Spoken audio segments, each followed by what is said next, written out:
Dynamic host configuration protocol. So the hosts are configured with an IP address directly and dynamically, not directly, dynamically, using this protocol. Hosts என்பது நெட்வொர்க்கில் காணப்படுகிறதுனா ஒவ்வொரு டிவைஸையுமே host என்று தான் நாம் அழைப்போம். அது நெட்வொர்க் பிரிண்டராக இருக்கலாம், சர்வராக இருக்கலாம், ஒர்க் ஸ்டேஷனாக இருக்கலாம், லேப்டாப்பாக இருக்கலாம், ஐபேடாக இருக்கலாம், எதனா இருக்கட்டும். நெட்வொர்க்கோட இன்ட்ராக்ட் பண்ணுமா அதுதான் ஹோஸ்ட். நெட்வொர்க்கில் அது ஒரு ஹோஸ்ட். அந்த ஹோஸ்ட்டுக்கு தேவையான ஐபி அட்ரஸை டைனமிக்காக கன்ஃபிகர் பண்ணுறதுக்கு ஒரு ப்ரோட்டோகால் தேவைப்படுது. அந்த ப்ரோட்டோகால் பேர் தான் டிஹெச்சிபி. அந்த ப்ரோட்டோகால் எந்த மிஷினில் ரன் பண்ணுறீங்களோ ஐபி அட்ரஸை கொடுப்பதற்காக ஒரு மிஷினில் இதை நீங்கள் ரன் பண்ணிங்கன்னா அதுக்கு சர்வர்னு பேர். ஐபி அட்ரஸை மற்றவர்கள் கேட்கும் பொழுது கொடுப்பதற்காக நீங்கள் இந்த ப்ரோட்டோக்காலை ரன் பண்ணுவீங்கன்னா ஐபி அட்ரஸை கொடுப்பதற்காக ரன் பண்ணுவீங்கன்னா அதற்கு டிஹெச்சிபி சர்வர் என்று பெயர். ஐபி அட்ரஸை பெறுவதற்காக டிஹெச்சிபியை நீங்கள் ரன் பண்ணுவீர்கள் என்றால் அதற்கு கிளையண்ட் என்று பெயர். DHCP server, DHCP client. கிளையண்ட்டுங்கிறவனுக்கு ஐபி அட்ரஸ் வேணும், சர்வர்ன்றவனுக்கு ஐபி அட்ரஸ் நிறைய இருக்குது, அதில் கொடுக்கறதுக்கு தயாராக இருக்கிறார். சரி, அப்போது சர்வர் கிளையண்ட் அப்படின்னா என்ன புரிஞ்சு போச்சு. ரெண்டுத்துலையுமே டிஹெச்சிபிங்கிற ஒரே ஒரு காமன் ப்ரோட்டோகால் தான் ரன் பண்ணுறீங்க. ஒருத்தன் கொடுக்குறான், ஒருத்தன் வாங்குறான். கொடுக்குறவன் பேர் டிஹெச்சிபி சர்வர், வாங்குறவன் பேர் டிஹெச்சிபி கிளையண்ட். இதில் யார் என்ன முதலாவது செய்வா, அதை தொடர்ந்து யார் என்ன இரண்டாவதாக செய்வா, அதை பற்றிலாம் கொஞ்சம் தெரிஞ்சிக்க வேண்டியது அவசியமாக இருக்குது. இப்போது ஐபி அட்ரஸ் வேணுங்கிறவன் தான் என்ன பண்ணணும்,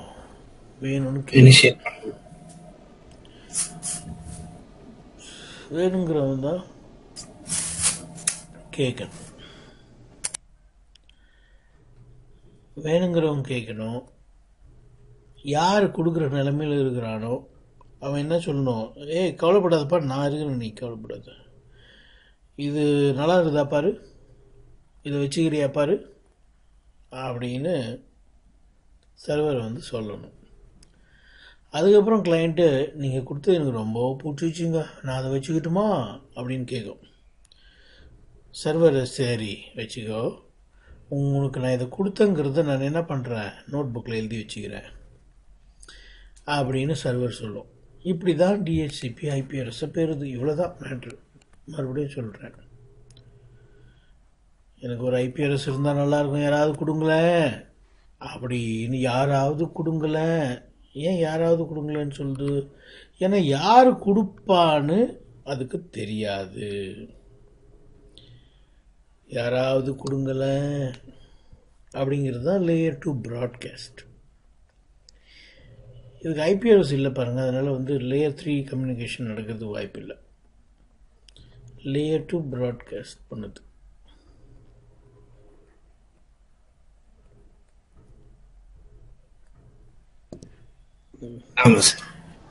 ஸோ கிளையண்ட் லேயர் 2 ப்ராட்காஸ்ட் பண்ணுது. யாராவது ஐபி அட்ரஸை கொடுங்கப்பா, யாராவது கொடுங்கப்பான்னு எல்லாருக்கும் கேட்குற மாதிரி கத்துது. அது பேர் தான் ப்ராட்காஸ்ட். அந்த நெட்வொர்க்கில் அந்த லேண்டில் இருக்கிற எல்லாருக்கும் அந்த பேக்கெட் போகும். அதனால தான் அதுக்கு பேர் ப்ராட்காஸ்ட். அப்படி போகும்போது ஒருத்தன் சர்வர் சொல்கிறான், நான் தரம்பா அப்படிங்கிறான். நான் தரேன்ப்பா, அது இந்த அட்ரஸ் நல்லா இருக்குதா பாரு, தான் மாஸ்க்கு உனக்கு பிடிச்சிக்குதா பாரு, நான் தரேன் பாரு அப்படின்னு கிளைண்ட்டுக்கிட்ட சொல்கிறோம். கிளைண்ட் அதை வாங்கிட்டு, நல்லா இருக்குதுப்பா நீ கொடுத்தது, ரொம்ப தேங்க்ஸ்ப்பா, நான் வச்சுக்கிட்டுமா அப்படிங்கிறான். அதுக்கு இவன் என்ன பண்ணுறான், தாராளமாக வச்சுக்கோ, எனக்கு உன் மேக் அட்ரஸ் தெரியும், நீ ப்ராட்காஸ்ட் பண்ணும்போது உன் மேக் அட்ரஸ் வந்துச்சு, இந்த மேக் அட்ரஸ்க்கு நான் இந்த IPRS 10005 கொடுத்தன்ட்டு நான் என்ன பண்ணிக்கிறேன், நோட் பண்ணிக்கிறேன் அப்படின்னு. அவ்வளோதாங்க மேட்ரு. இப்போ இதை வந்து நம்ம என்ன பண்ண போகிறோம், டெக்னிக்கலாக இதுக்கு ஒரு பேரை கொடுக்க போகிறோம். இந்த பேர் வந்து டிஸ்கவர்.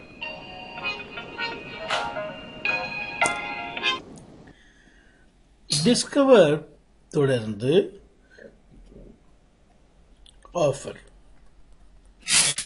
யார் என்ன ஆஃபர் பண்ற, சர்வர் வந்து IP ஆஃபர். இந்த அட்ரஸ் உனக்கு பிடிச்சிருக்குதா சொல்லு,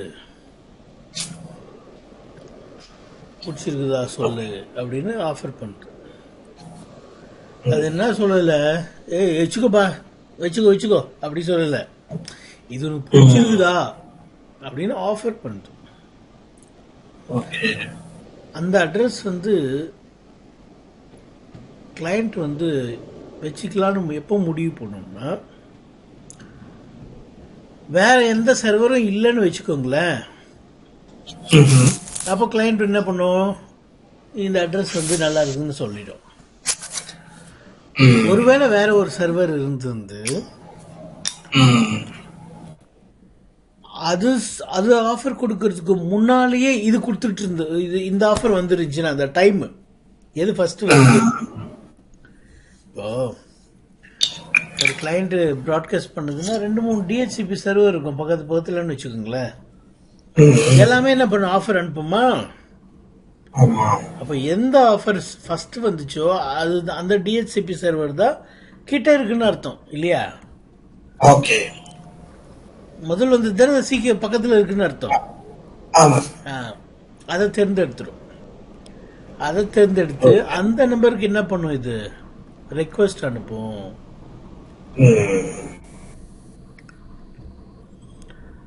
நீ கொடுத்த அட்ரஸ் எனக்கு நல்லா இருக்குது வச்சுக்கிட்டுமா அப்படின்னு ரெக்வஸ்ட் அனுப்பும். ஓகே, அதுக்கு நம்ம என்ன பண்ணுவாரு, தாராளமா வச்சுக்கோ அப்படின்னு அக்னாலஜ்மெண்ட் அனுப்புவார். உனக்கு என்று நான் 24 மணி நேரம் இந்த அட்ரஸை நீ பயன்படுத்துவதற்கு நான் கொடுக்குறேன். 24 மணி நேரத்துக்கு அப்புறம் என்ன பண்ணும், மறுபடியும் அடுத்த 24 மணி நேரம் ரினியூ பண்ணி விட்டுரும். அதுவே ரினியூ பண்ணும். சேம் ஐபிஏ தொடர்ந்து யூஸ் பண்ணிட்டு இருந்தீங்கன்னா சேம் ஐபிஏ அப்படியே ரினியூ பண்ணி விட்டுரும். 24 மணி நேரம் கழிச்சு பார்க்கும்போது நீங்க யூஸ் பண்ணாம இருந்தீங்கன்னா, ரொம்ப நேரமா ஐடியா இருந்திருந்ததுன்னா அந்த அட்ரஸ் வேற யாருன்னா கொடுத்துரும். கொடுத்துட்டு நீங்க வரும்போது உங்களுக்கு வேற அட்ரஸை கொடுக்கும், வேற எது இருக்கோ அதை கொடுக்கும். சரியா, பயன்பாட்டில் இருந்து அதே அட்ரஸ் அப்படியே தொடரும்.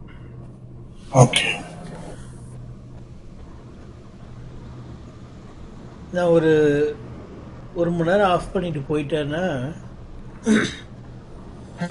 என்விரான்மெண்ட்ல நிறைய பேர் வந்து லாகின் பண்றாங்க, லாக் அவுட் பண்றாங்க, லாகின் பண்றாங்க, லாக் அவுட் பண்றாங்கன்னா ஒரு மணி நேரம் கழிச்சு வந்தேன்னா எனக்கு அதே அட்ரஸ் கிடைக்கும்ன்றது கேரண்டி இல்லை.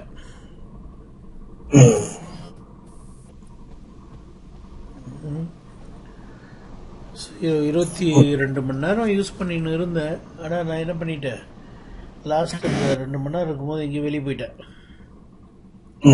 அந்த நேரத்தில் எவ்வளோ வரான் புதுசாக லாகின் பண்ணுறான்னா நான் ஐடியலாக இருக்கிறத பார்த்துட்டு கொடுத்துரும் அவனுக்கு.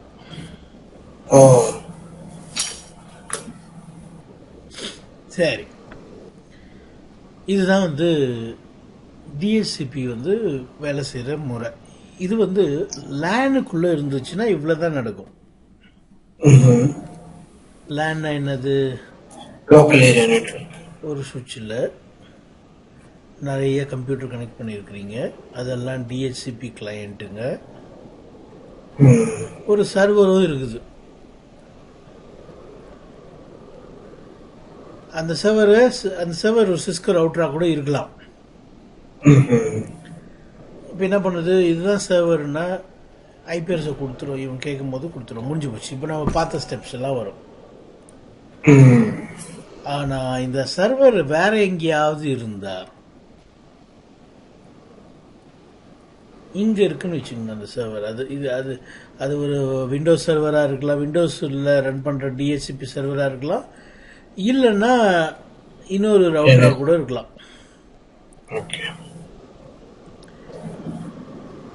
அப்போ என்ன பிரச்சனைனா, இது லேயர் 2 ப்ராட்காஸ்ட் பண்ணணும்னு நான் சொன்னேன். டிஸ்கவர் பாக்கெட் என்னது, லேயர் 2 ப்ராட்காஸ்ட் தானே. அந்த ப்ராட்காஸ்ட் எல்லாருக்கும் போகும். ஃபார் எக்ஸாம்பிள், இவன் ப்ராட்காஸ்ட் அனுப்புறான்னா எல்லாருக்கும் போகும். நீங்க இந்த இடத்துல என்ன பண்றீங்க, ரிலே ஏஜென்ட் இவன் அட்ரஸை கொடுக்குறீங்க. ஓகே, உங்க டாபிக் வந்துச்சா? அதாவது என்ன சொல்றீங்க, இந்த போர்ட்டுக்கிட்ட ரிலே ஏஜென்ட்னு ஒருத்தர், அதாவது நீதான்ப்பா ஏஜென்ட், டிஹெச்சிபி டிஸ்கவர் பேக்கெட் வந்துச்சுன்னு வச்சுக்கோயேன், டிஸ்கவர் வந்தாலும் சரி, ரெக்வெஸ்ட் வந்தாலும் சரி, இந்த அட்ரஸ்க்கு அமுச்சு விட்டுரு. ஓகே, இந்த ரவுட்டருக்கு ரூட் இருக்கணும், கட்டாயம் ரூட் இருந்தா இங்க அமுச்சு விடும்.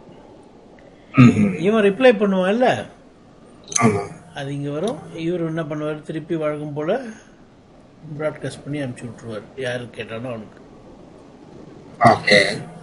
அதனாலதான் அதுக்கு பேரு ஏஜென்ட், ஒரு middle man, relay agent. Helper அட்ரஸ்ன்னு சொல்லுவாங்க, ரிலே ஏஜென்ட்னு சொல்லுவாங்க. ஹெல்பர் அட்ரஸ் வந்து கமாண்ட் ஆக்சுவலா. சரியா? சரி, இதனுடைய லேபை நம்ம வேற கிளாஸ்ல அடுத்த கிளாஸ்